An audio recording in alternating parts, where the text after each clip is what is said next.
আসসালামু আলাইকুম। আমি শাহিন, প্রভাষক ইংরেজি, glorious model school and college.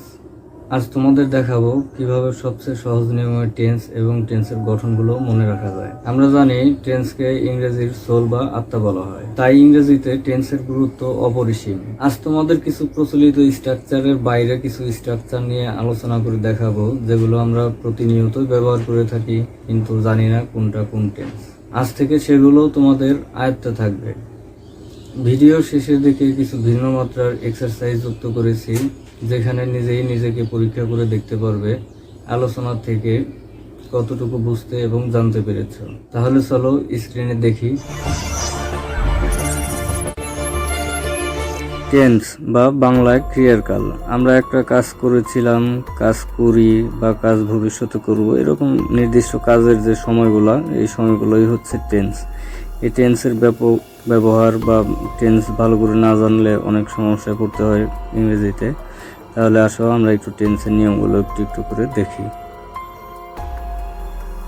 কোনো কাজ হওয়ার বা করার সময়কে ক্রিয়ার কাল বা টেন্স বলে। একটু লক্ষ্য করে খেয়াল করো, আমি কাজটি করি, আমি কাজটি করেছিলাম, আমি কাজটি করব। এই তিনটি কাজ দেখো।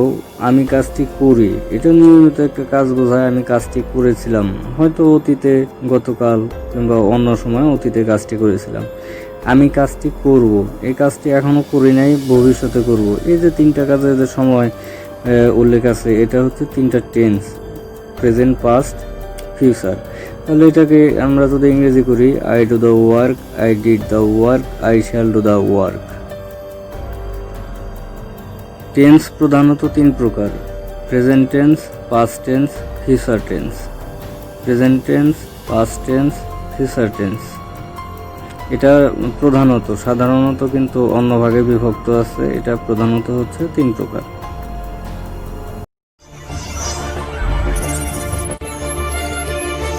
আমরা এখন প্রেজেন্ট টেন্সের বিস্তারিত দেখব। প্রেজেন্ট টেন্স সাধারণত চার ভাগে বিভক্ত: present indefinite tense, present continuous tense, present perfect tense, present perfect continuous tense.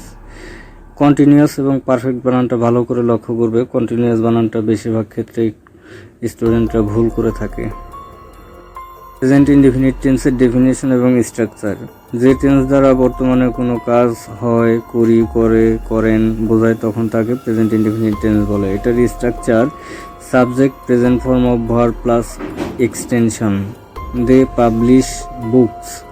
এখানে ভার্বের তিনটা ফর্ম আছে, তিনটা ফর্মের মধ্যে প্রেজেন্ট ফর্মটাই বসবে বা বেস ফর্ম বসবে। They, subject, publish, verb, books, extension. Subject যদি থার্ড পারসন সিঙ্গুলার নাম্বার হয়, তখন ভার্বের শেষে এস বা ইএস যুক্ত হয় প্রেজেন্ট ইনডিফিনিট টেন্সে। তাহলে আমরা subject third person singular number দিয়ে দেখি। হি যদি সাবজেক্ট ধরি, তাহলে he publishes books. Third person singular number হওয়ার কারণে ভার্বের শেষে এস বা ইএস যুক্ত হয়েছে। কিন্তু যদি থার্ড পারসন প্লুরাল নাম্বার হয়, দে পাবলিশ বুকস। দে থার্ড পারসন প্লুরাল নাম্বার। দেখো, পাবলিশ ভার্বের পরে কিন্তু এস বা ইএস নাই।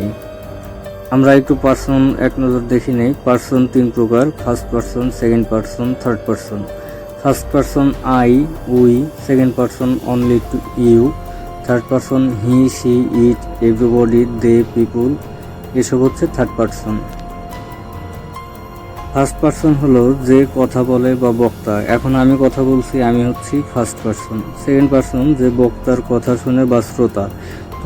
তুমি ধরো কথা শুনতেছো আমার তাহলে তুমি হচ্ছে সেকেন্ড পার্সন। থার্ড পার্সন, আমি একটা বিষয় নিয়ে কথা বলতেছি, সেই বিষয়টা হচ্ছে থার্ড পার্সন। একটা কলম নিয়ে যদি কথা বলি, তাহলে ওই বিষয়টা থার্ড পার্সন সিঙ্গুলার নাম্বার। একের অধিক কলম নিয়ে যদি কথা বলি, তাহলে থার্ড পার্সন প্লুরাল নাম্বার। আমরা যে বিষয় নিয়েই কথা বলবো, সেই বিষয়টা যদি একটা হয়, থার্ড পার্সন সিঙ্গুলার নাম্বার।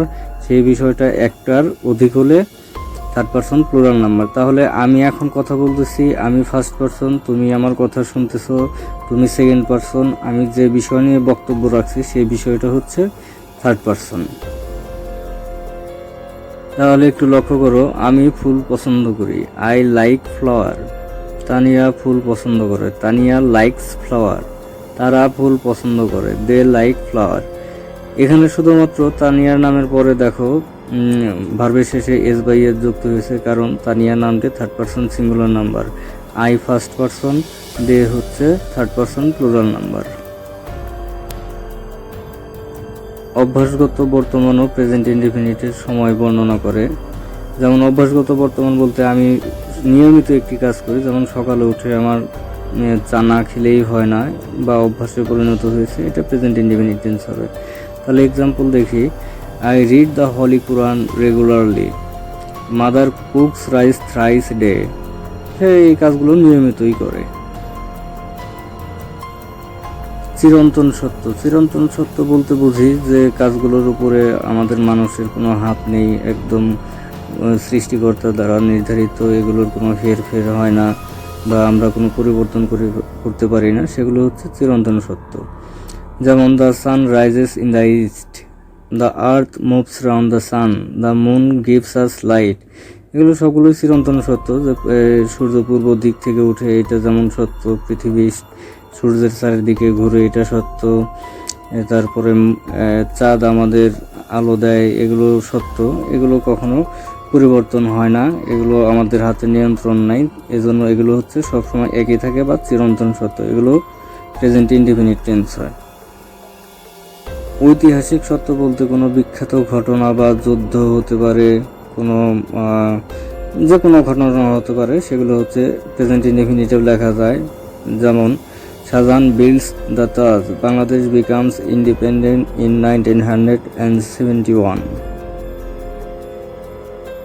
নিকট ভবিষ্যৎ, নিকট ভবিষ্যৎ বলতে হয়তো খুব অল্প সময়ে ঘটনাটি ঘটবে বা সামনে, খুব অল্প সামনে এই কাজগুলো ঘটবে, তাহলে এটা প্রেজেন্ট ইনডিফিনিটিভ লেখা যায়। যেমন the school opens on the 20th, তার মানে হচ্ছে এই মাসের 20 তারিখে স্কুল খুলবে। I sell the cow tomorrow, আমি আগামীকাল এই গরুটি বিক্রি করব। তোমাদের বোঝার সুবিধার্থে একটু উল্লেখ করে দিলাম যে যদি ইংরেজি সেন্টেন্সগুলোতে এগুলো উল্লেখ থাকে তাহলে প্রেজেন্ট ইনডিফিনিট টেন্স হবে। Often, usually, sometimes, always, occasionally, twice, everyday, every week, every year. তাহলে এক্সাম্পল দেখি, occasionally he comes here, they see garden twice a day. আমরা এসব সেন্টেন্স ব্যবহার করে থাকি কিন্তু কখনো ধারণা রাখি না বা বুঝি না যে এগুলো আসলে কোন টেন্সের। তাহলে আমরা আরও কিছু এক্সাম্পল দেখি যেগুলো প্রেজেন্ট ইনডিফিনিট টেন্স হয়। Subject have has plus noun, আমরা সবসময় খেয়াল করি হ্যাভ হ্যাজ থাকলে প্রেজেন্ট পারফেক্ট টেন্স হয়, কিন্তু এখানে লক্ষ্য করো যে subject have has plus noun, have হ্যাজের পরে কিন্তু নাউন হয়েছে। এখানে হ্যাভ হ্যাজের পরে যদি past participle form of verb থাকতো তাহলে এটা পাস্ট পারফেক্ট হতো, যেহেতু এখানে নাউন সেহেতু এটা present indefinite. I have a pen, subject can, present form of verb noun. এই সেন্টেন্স, এই স্ট্রাকচারটা আসলে ব্যবহার হয় হচ্ছে সাবজেক্ট বর্তমান সময়ে কোনো কিছু পারে এরকম বোঝাতে। They can buy the elephant.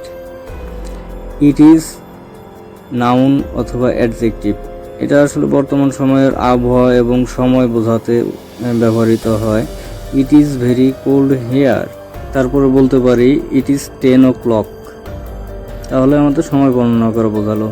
আরেকটি structure, there, is, are, a, an, the যদি থাকে, নাউন প্লাস এক্সটেনশন, এটা হচ্ছে কোনো স্থানে বর্তমান সময়ে কোনো কিছু অবস্থিত বা অবস্থান করা বোঝায়। যেমন there is a primary school in this village. Subject should, present form of verb plus extension, এটা বর্তমান সময়ে তোমার কোনো কিছু করা উচিত, নিয়মিত বা মনোযোগ সহকারে করা উচিত, এরকম বোঝালে এই স্ট্রাকচারটা ব্যবহার করতে হয় প্রেজেন্ট ইনডিফিনিট টেন্সে। এক্সাম্পল দেখি, you should read regularly. Tense খুব ভালোভাবে জানার জন্য এই স্ট্রাকচারগুলোরও কোনো বিকল্প নেই, এগুলোও খুব ভালো করে জানতে হবে। এগুলো যদি আয়ত্ত করতে পারো তাহলে টেন্সের ক্ষেত্রে খুব সুবিধা পাবে।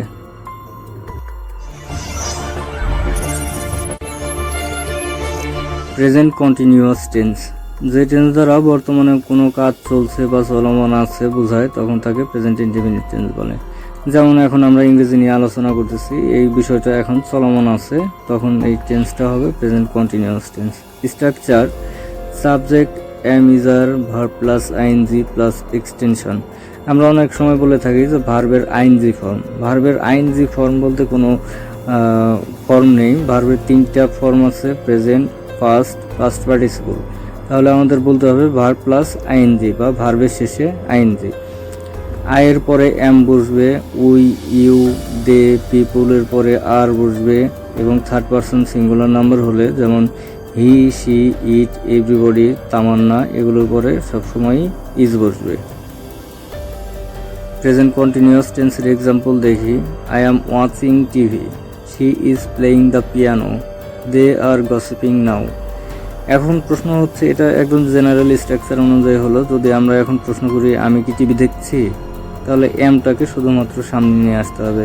এম আই ওয়াচিং টিভি, শেষে প্রশ্নবোধক চিহ্ন। যদি বলি আমি টিভি দেখছি না, I am not watching TV, she is not playing the piano, they are not gossiping নাও।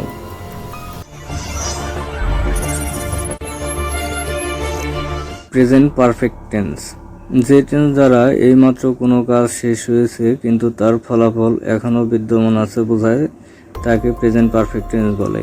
এইমাত্র কোনো কাজ শেষ হয়েছে বলতে, যেমন হয়তো আমার ভাত খাওয়া শেষ হয়ে গেছে, পেটটা আমার ভরা আছে, কাজটা কিন্তু শেষ হয়ে গেছে কিন্তু তার ফলাফলটা এখনও বিদ্যমান আছে বোঝায়, এরকম হলে প্রেজেন্ট পারফেক্ট টেন্স হয়। এটার structure subject, have has, past participle form of verb plus extension.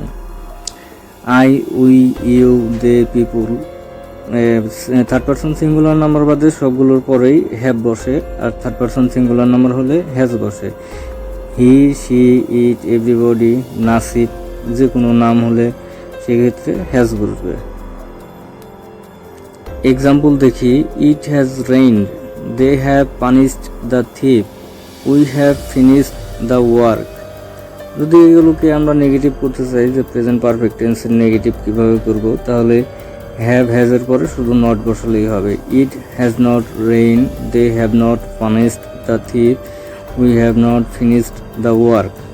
যদি ইন্টারোগেটিভ করতে চাই তাহলে হ্যাভ হ্যাজকে শুধুমাত্র সাবজেক্টের পূর্বে নিয়ে আসলেই হবে এবং শেষে প্রশ্নবোধক চিহ্ন বসাতে হবে। Has it rained, have they punished the thief, have we finished the work.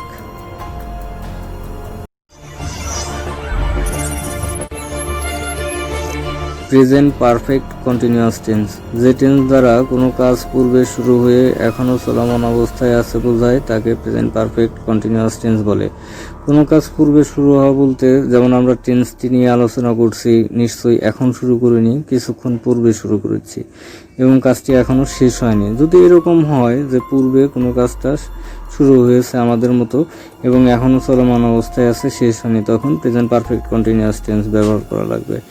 Structure subject, have been, has been, verb plus ING plus for অথবা সিন্স প্লাস টাইম। টাইম বলতে যে কোনো একটা সময়, যেমন সোমবার থেকে হতে পারে, 2000 সাল থেকে হতে পারে, এইসব ক্ষেত্রে।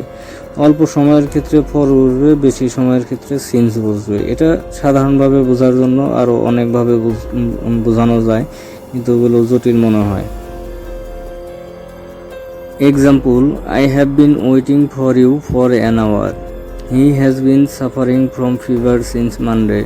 They have been living in this house since 1988. An hour. An hour একটা সংক্ষিপ্ত সময়, এক্ষেত্রে ফর ব্যবহার হয়েছে। 1988 সাল, এটা দীর্ঘদিনের বিষয়, অনেক সময়ের উল্লেখ করা, সেক্ষেত্রে সিন্স ব্যবহৃত হয়েছে। কিন্তু মানডের ক্ষেত্রে দেখো সিন্স ব্যবহার করা হয়েছে।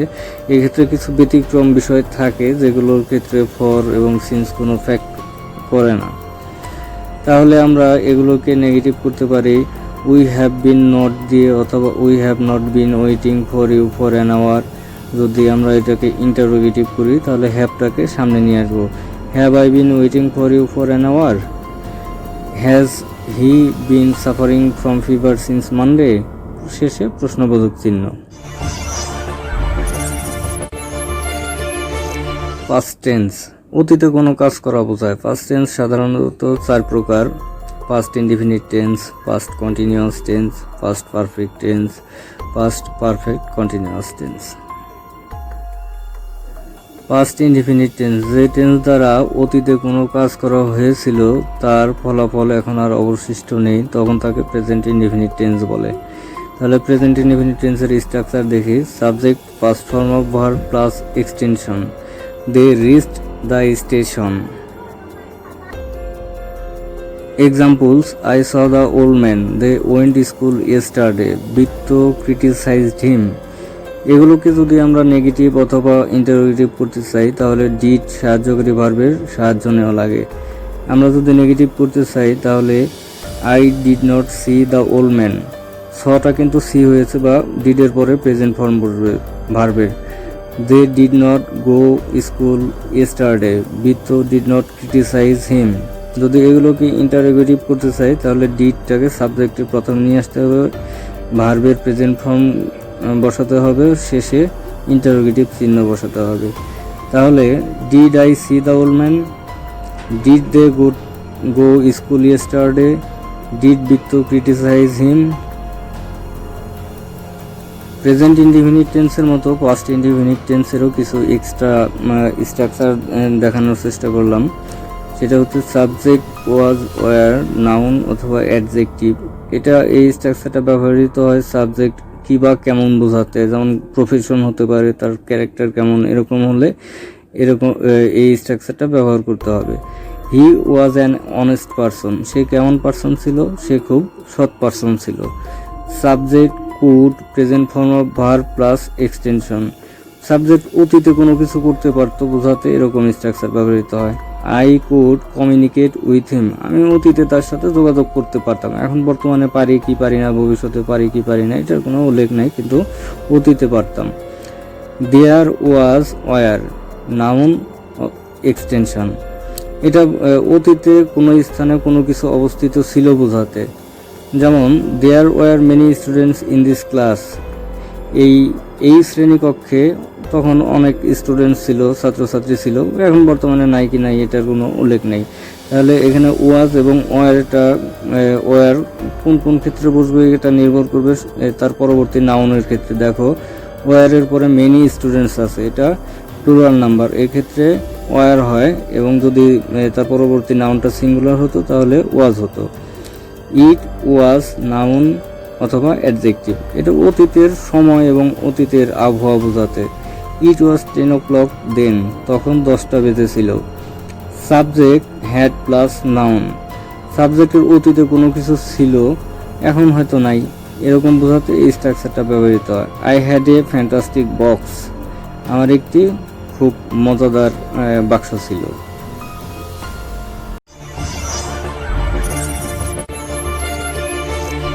পাস্ট কন্টিনিউয়াস টেন্স, যে টেন্স দ্বারা অতীতে কোনো কাজ কিছু সময় ধরে চলছিল বা চলমান অবস্থায় ছিল বোঝায় তাকে পাস্ট কন্টিনিউয়াস টেন্স বলে। এটার structure subject was were verb plus ING plus extension. Subject যদি সিঙ্গুলার হয় সেক্ষেত্রে ওয়াজ বসবে, যদি প্লুরাল হয় সেক্ষেত্রে ওয়ার বসবে। এক্সাম্পলস: the day was getting colder and colder. They were running in the sun. I was watching an English movie. যদি আমরা এগুলোকে নেগেটিভ করতে চাই তাহলে ওয়াজ ওয়ারের পরে শুধুমাত্র নট বসালেই হবে। The day was not getting colder and colder. They were not running in the sun. I was not watching an English movie. যদি এটাকে ইন্টারোগেটিভ করতে চাই তাহলে ওয়াজ এবং ওয়ার শুধুমাত্র সাবজেক্টের পূর্বে নিয়ে আসলে হবে এবং শেষে ইন্টারোগেটিভ চিহ্ন বসালেই হবে। Was the day getting colder and colder? Were they running in the sun? Was I watching an English movie?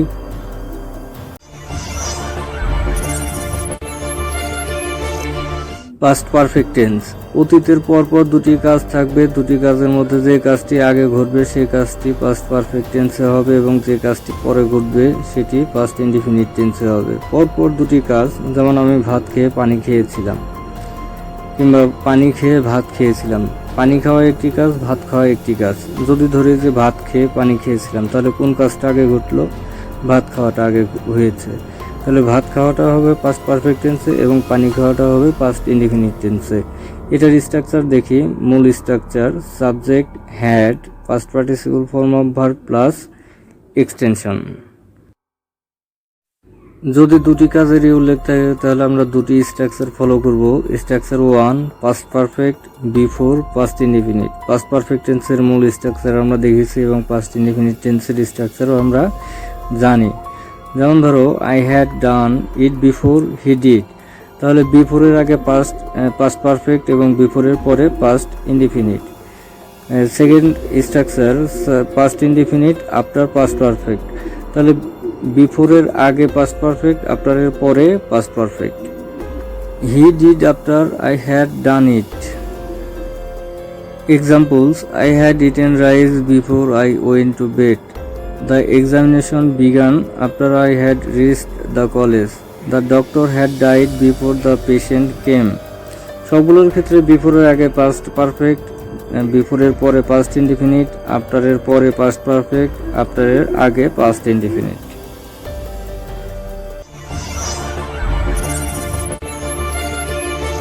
Past perfect continuous tense, অতীতকালের দুটি কাজের মধ্যে যে কাজটি আগে কিছু সময় ধরে চলমান অবস্থায় ছিল বোঝাতে পাস্ট পারফেক্ট কন্টিনিউয়াস টেন্স হয় এবং পরের কাজটি পাস্ট ইনডিফিনিট টেন্স হয়। তাহলে আমরা মূল স্ট্রাকচার দেখি।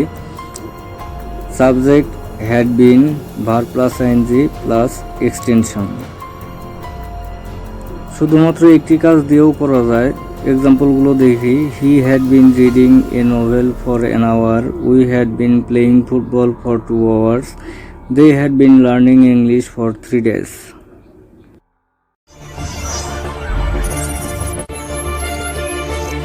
ফিউচার টেন্স, ভবিষ্যতে কোনো কাজ করা হবে বোঝায়। ফিউচার টেন্স সাধারণত 4 প্রকার: future indefinite tense, future continuous tense, future perfect tense, future perfect continuous tense. Future indefinite tense, যে টেন্স দ্বারা ভবিষ্যতে কোনো কাজ করা হবে বোঝালে ফিউচার ইনডিফিনিট টেন্স হয়। Structure subject shall will, present form of verb plus extension. I অথবা উইয়ের পরে শ্যাল বসে, অন্য সকল ক্ষেত্রে উইল বসে। অবশ্য সব ক্ষেত্রে উইলও ব্যবহার করা যায়। আবার আরেকটি নিয়ম আছে যে তুমি যখন দৃঢ় প্রতিজ্ঞ বা একটা জেদ হয়েছে একটা কাজের বিষয় যে তুমি কাজটি করবে, তখন শ্যালের জায়গায় উইল, উইলের জায়গায় শ্যাল। কিন্তু বর্তমান গ্রামারে ঢালাওভাবে উইল ব্যবহার লক্ষণীয়। Example I shall catch the bird, they will reveal the truth, he will go to Dhaka tomorrow. এগুলোকে নেগেটিভ করতে চাইলে শুধুমাত্র শ্যাল উইলের পরে নট বসালেই হবে। I shall not catch the bird, they will not reveal the truth, he will go to Dhaka tomorrow. যদি প্রশ্নবোধক করতে চাও তাহলে শ্যাল উইলকে সাবজেক্টের সামনে নিয়ে আসবে, শেষে ইন্টারোগেশন মার্ক বসাবে। Shall I catch the bird, will they reveal the truth, will he go to Dhaka tomorrow.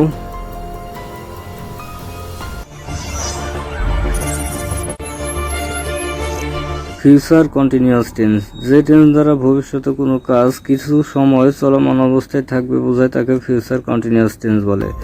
ভবিষ্যতে কিছু সময় ধরে বলতে বোঝায় যে ধরো আগামীকাল 10টা থেকে 11টা পর্যন্ত ইংরেজি পড়তে থাকবো, তার মানে 10টা থেকে 11টা পর্যন্ত কাজটি চলমান অবস্থায় থাকবে, এরূপ বোঝালে ফিউচার কন্টিনিউয়াস টেন্স হয়। Subject shall be, will be, verb plus ING plus extension. Example, I shall be writing a letter for you. He will be cutting grass. They will be going to market.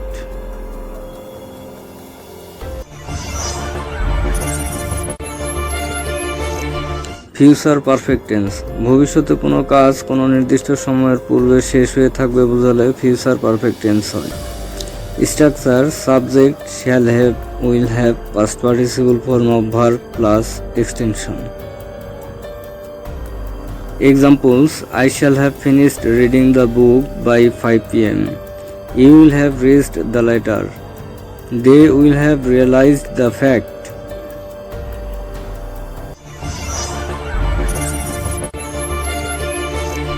Future perfect continuous tense, ভবিষ্যতে কোনো কাজ শেষ হওয়ার পূর্বে নির্দিষ্ট কোনো সময় পর্যন্ত চলমান অবস্থায় থাকবে বোঝালে ফিউচার পারফেক্ট কন্টিনিউয়াস টেন্স হয়। Structure subject shall have been, will have been, verb plus ING plus extension. Examples I shall have been reading the book for 2 hours. They will have been waiting for me until I come back. You will have been going to Rajshahi.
আজকের মতো এটুকুই। সবাই সুস্থ থাকবে, ভালো থাকবে। আল্লাহ হাফেজ।